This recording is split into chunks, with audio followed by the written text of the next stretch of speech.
নমস্কার বন্ধুরা, আবারও একটা নতুন রান্নার ভিডিওতে আপনাদের অনেক অনেক স্বাগত। আজ আমি বানিয়েছিলাম ইঁচড় চিংড়ি। এই রেসিপিটার একদম শেষ পর্যন্ত ভিডিও আপনারা দেখতে থাকুন আর আমাকে কমেন্টে জানাবেন কেমন হয়েছে। রেসিপিটা বানানোর জন্যে প্রথমে ইঁচড়গুলোকে ভালো করে কেটে এবং ধুয়ে আমি রেখে দিয়েছি। আর এদিকে চিংড়ি মাছগুলোকেও পরিষ্কার করে রেখে দিয়েছি। এখন একটা পাত্রে জল গরম করতে বসাবো আর তার মধ্যে দিয়ে দেব পরিমাণ মতো লবণ আর একটু হলুদ।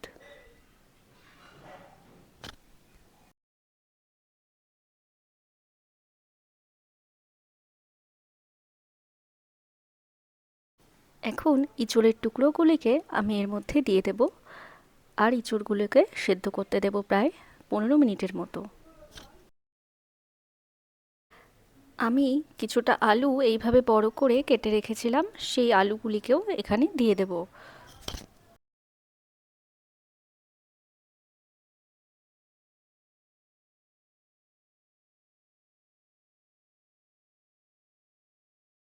প্রায় 20 মিনিট পরে ঢাকনা খুলে ইঁচড়গুলো যখন সেদ্ধ হয়ে এসেছে তখন এগুলিকে অন্য একটা পাত্রে তুলে রেখে দিয়েছিলাম। এবারে একটু বাকি উপকরণগুলো আপনারা দেখে নিন। এই রান্নায় আমি যে সকল উপকরণগুলো ব্যবহার করেছিলাম। এখন একটা কড়াইতে তেল গরম করে তার মধ্যে আমি একটুখানি হলুদ গুঁড়ো দিয়েছিলাম। এখন তেলের মধ্যে চিংড়ি মাছগুলোকে দিয়ে দেব।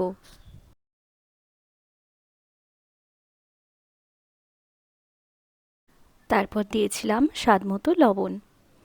এখন চিংড়িগুলোকে ভালো করে উল্টে পাল্টে লাল লাল করে ভেজে নিতে হবে।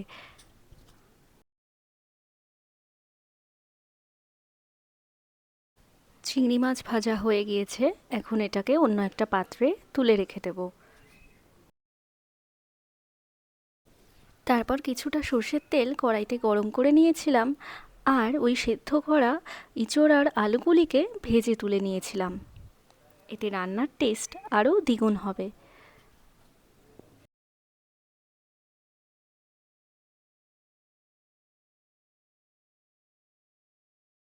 এবারে কড়াইতে আরও একটু সাদা তেল গরম করে নেব আর ফোড়নের জন্য ব্যবহার করব গোটা গরম মশলা, তেজপাতা, শুকনো লঙ্কা আর পরিমাণ মতো জিরে।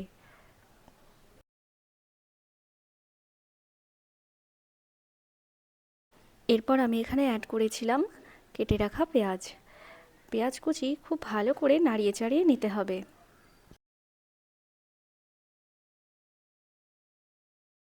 পেঁয়াজটা একটু ভাজা ভাজা হয়ে আসলেই এর মধ্যে দিয়ে দেব আদা, রসুন আর কাঁচা লঙ্কার একটু পেস্ট।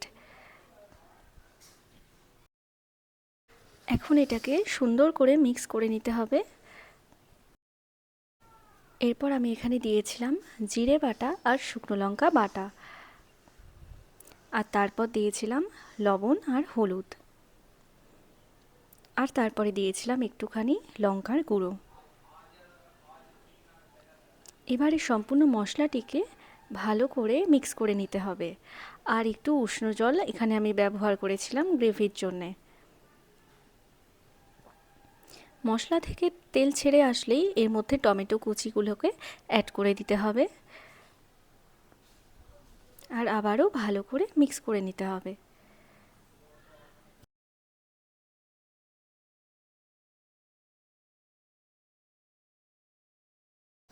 পাঁচ মিনিট মশলাটি কষতে দেওয়ার পরে ঠিক এরকম একটা পর্যায়ে চলে আসলেই এর মধ্যে ওই ভেজে রাখা ইঁচড় আর আলুগুলোকে অ্যাড করে দিতে হবে।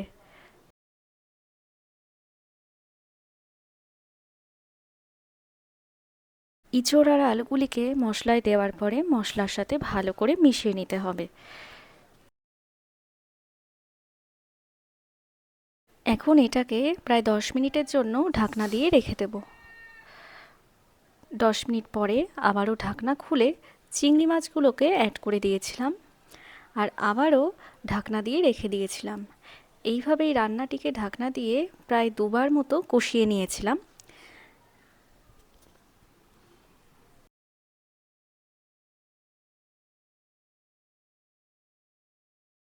এখন একটু উষ্ণ জল এখানে দিয়ে দেব আর এই জলটা ফুটে ওঠার জন্য ওয়েট করব।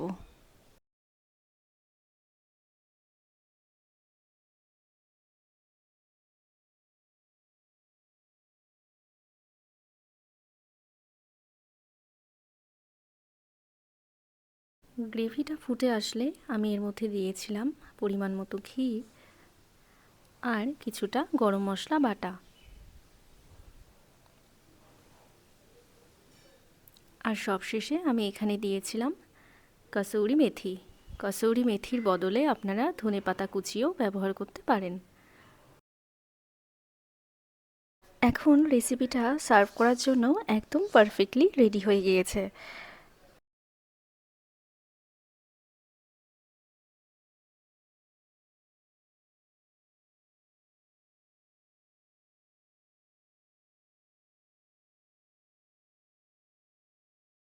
আজকের রেসিপিটা আপনাদের কেমন লেগেছে সেটা আপনারা কমেন্টে জানাবেন।